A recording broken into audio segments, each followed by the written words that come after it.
Welcome to Wildflower, from Wildflower, Rooted and Reckless, the podcast where writer and storyteller Angela Walker creates space to bloom in the wildest places, sharing stories of grit, grace, and growth.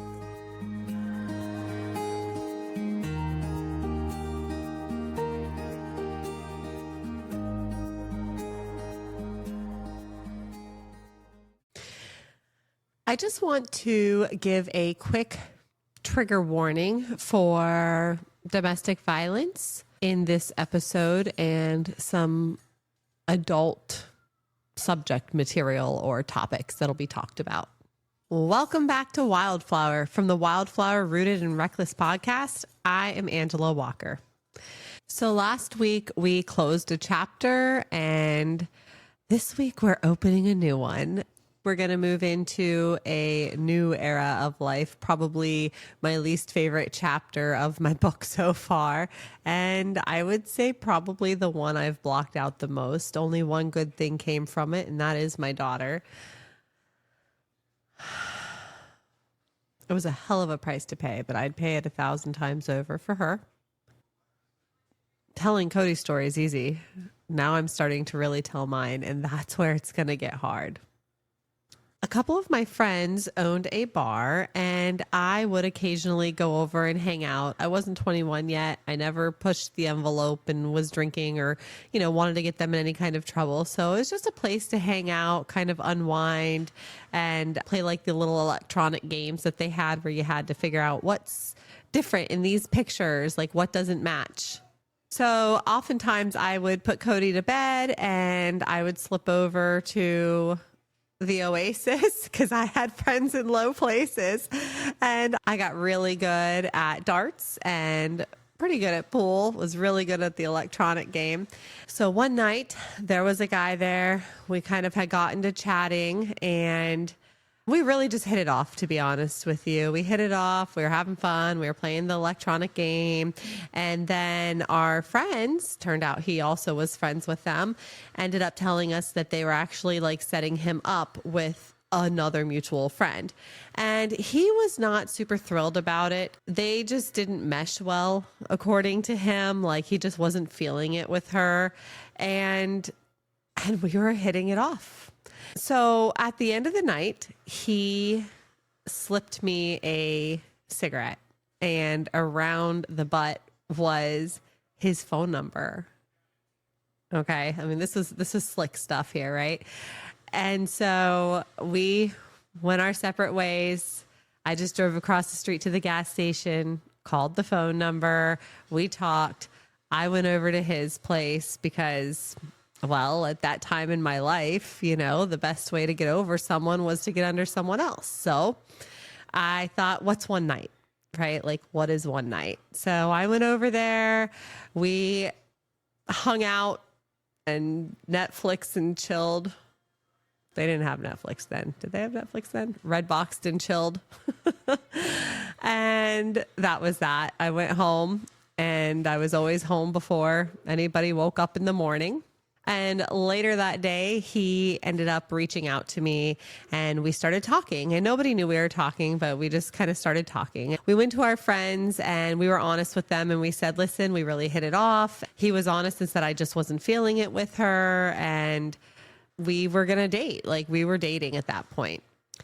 And that is like the streamlined, clean version of everything. It definitely got muddy and dirty and difficult and uncomfortable. Not my proudest moment by any means. That person was my friend too. And probably should have been a sign. Talk about taking one for a team. Or karma, I guess. So we moved way too fast. I fell hook, line, and sinker. He seemed like a really good guy. He had friends. He had a job. He was older than me. He was like 8 years older than me. He had a daughter that lived in another state. He didn't get to see her. He didn't have any kind of custody of her as far as I knew, but he did have phone conversations with her. And it was my understanding that mom was crazy and wouldn't let him have a relationship with her and things like that. So, from everything I could tell, There were no real red flags at first. It was very guy meets girl, and he's a nice guy. He had a family. They were supportive for all intensive purposes. And yeah, he had a job, he had a vehicle, he had a place, he had a personality. He worked during the week and we would hang out on the weekends. And during the week, I went to work and took care of Cody and went to his appointments and therapies and things. And it was just kind of normal dating. He knew I was a single mom, and when I started bringing Cody around, he loved Cody. He was great with him. His family loved Cody. They just embraced his story, and it was good. It was really good. And then somewhere very quickly along the line, I started spending the night at his place. He had like a little 2-bedroom, they called it like a doll house, basically like a guest house, if you will, that he rented from family. His cousin had 1 bedroom. He had the other bedroom. And his cousin pretty quickly went ahead and moved out. And Cody essentially had the 2nd bedroom. And I moved in. I mean, never officially, but it just happened.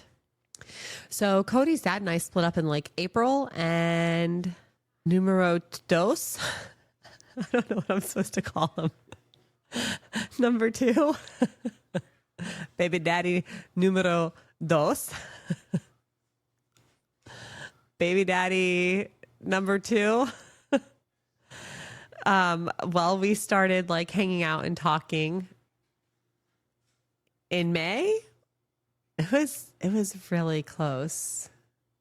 He did a couple of things. He did satellites for like Dish TV. He also did security cameras at hotels. And this was a business that his family was into. And so he was like an installer, right? Like a tech. He was an installer for this stuff. But they needed help sometimes when it came to like programming for the cameras and things like that. And so they started taking me along on these jobs. That's something that I'm really good at. I'm super computer literate and I love technology. And so just in case I didn't say that clear, I'm super computer literate. I love technology. And yeah, they started taking me with them, and I started programming their cameras and just started helping out in other areas. And somehow, I mean, it wasn't very hard, I'm sure, it seemed like a good idea for me to leave my job where I had a full-time job and I was able to bring Cody with me and basically be like a stay-at-home mom and assistant to him and his family's business. And essentially in exchange for, I guess, room and board and utilities, if you will. And so I did that. I went all in. I mean, I was so blind and so in love. I was really taken by the fact that they were so accepting of Cody. I really struggled with the idea that I was a single mom of a special needs child and that nobody was going to voluntarily undertake us.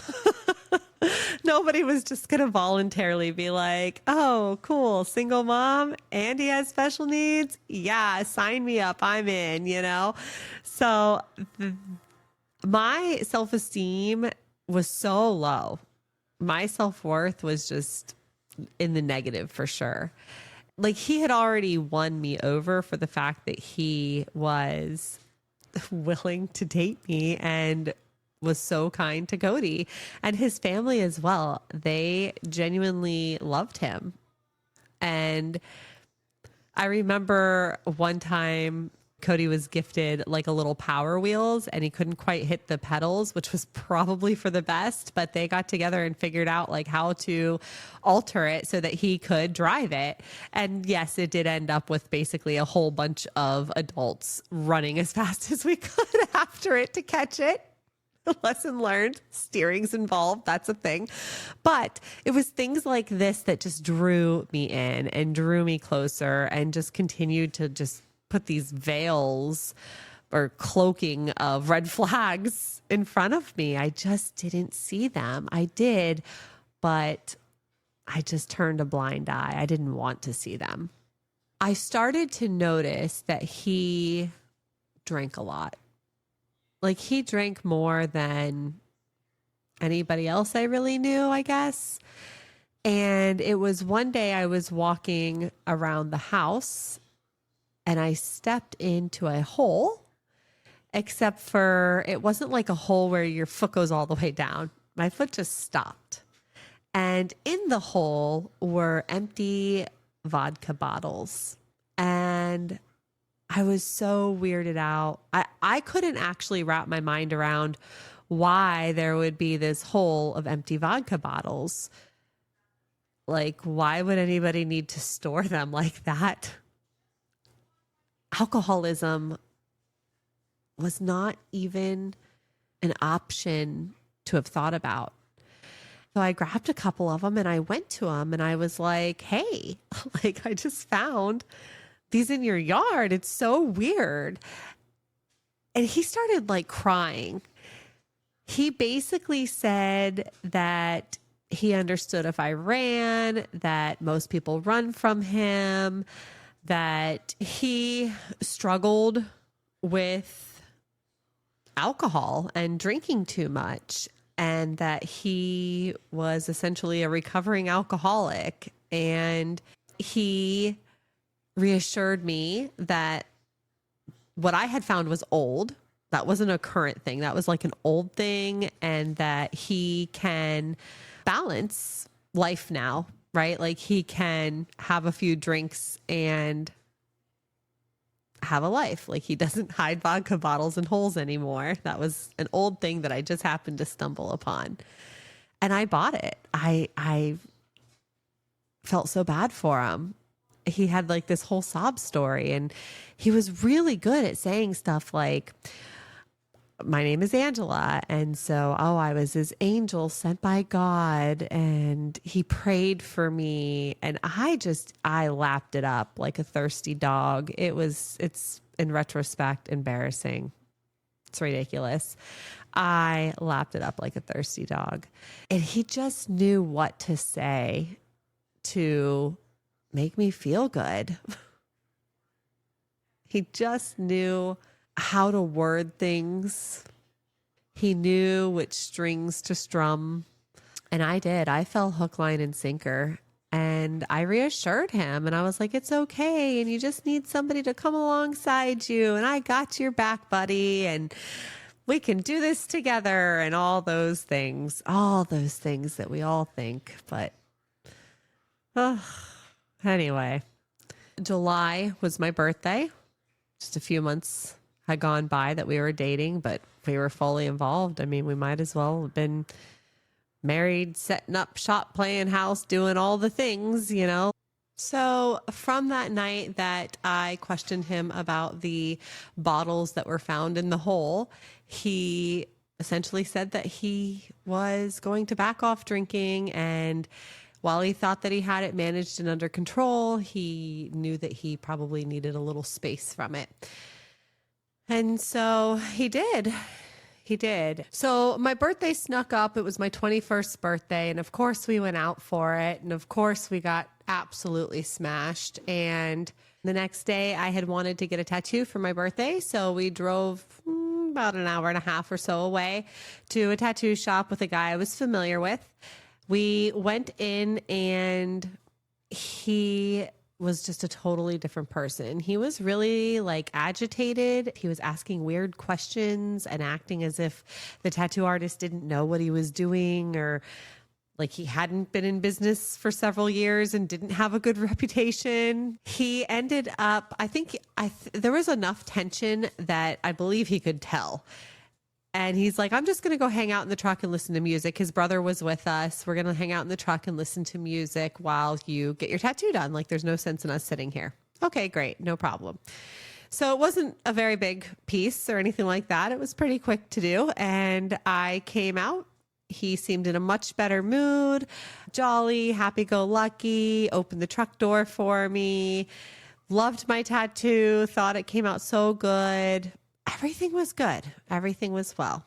We start heading home, driving down the road, and as we're going down the interstate, I realize that he is about to miss the exit. This town that we're coming from, it's a weird exit situation. And so he's about to miss this exit. So I say to him, like, hey, you're about to pass the exit. And whop, he just slaps me across the face, like backhands me across the face.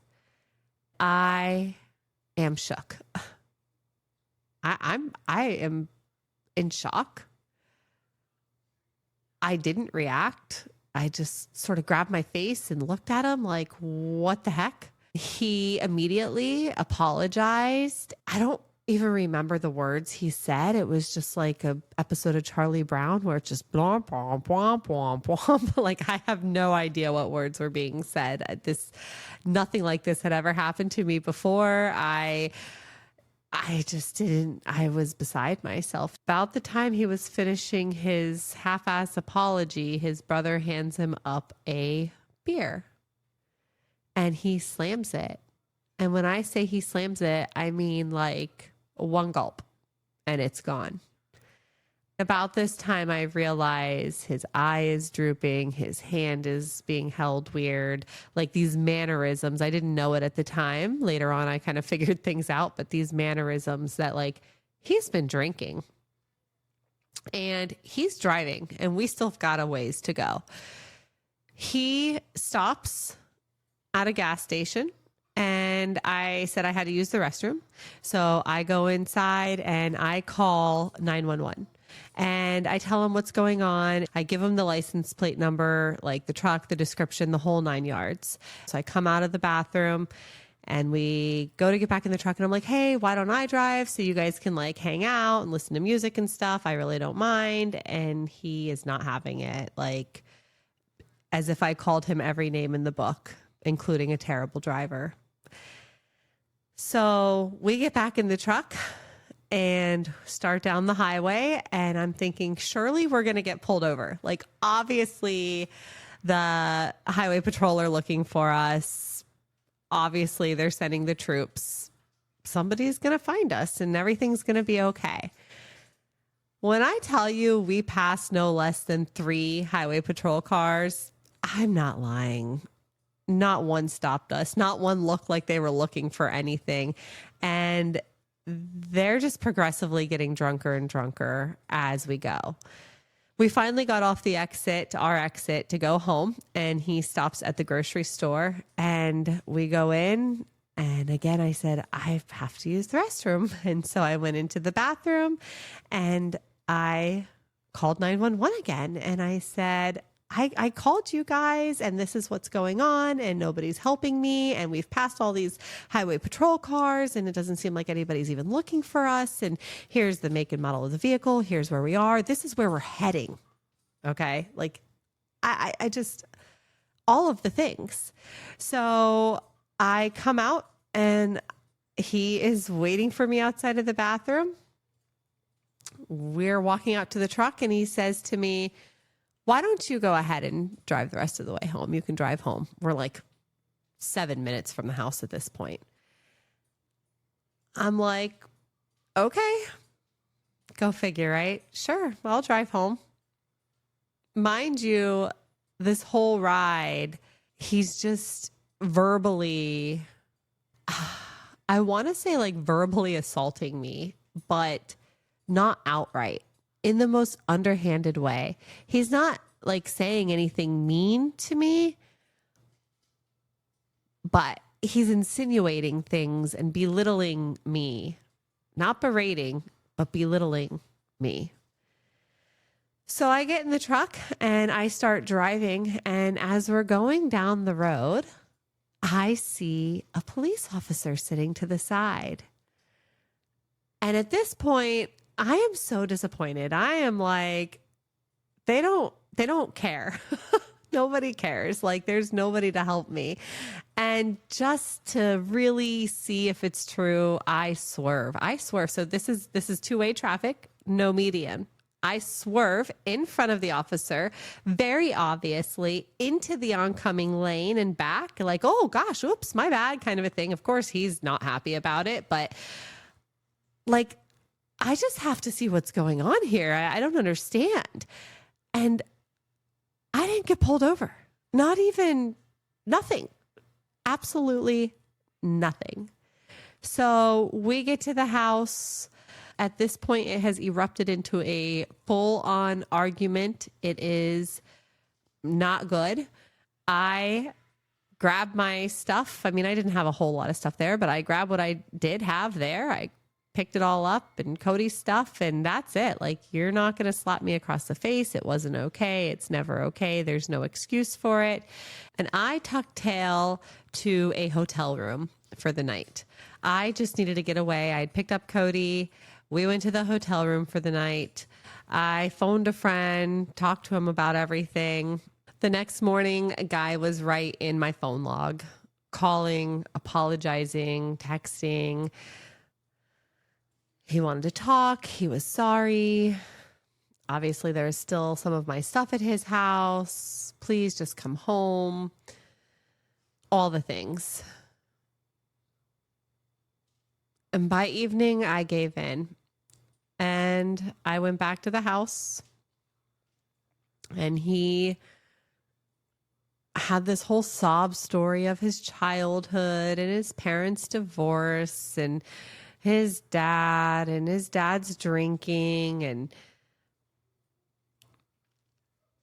his mom was a judge. His stepdad was the police. He had a terrible childhood. He was in California and people picked on him, and just all these sob stories, all this excuses. You know, at the time, I felt bad for him. I felt terrible for him. I had fantastic parents, great childhood.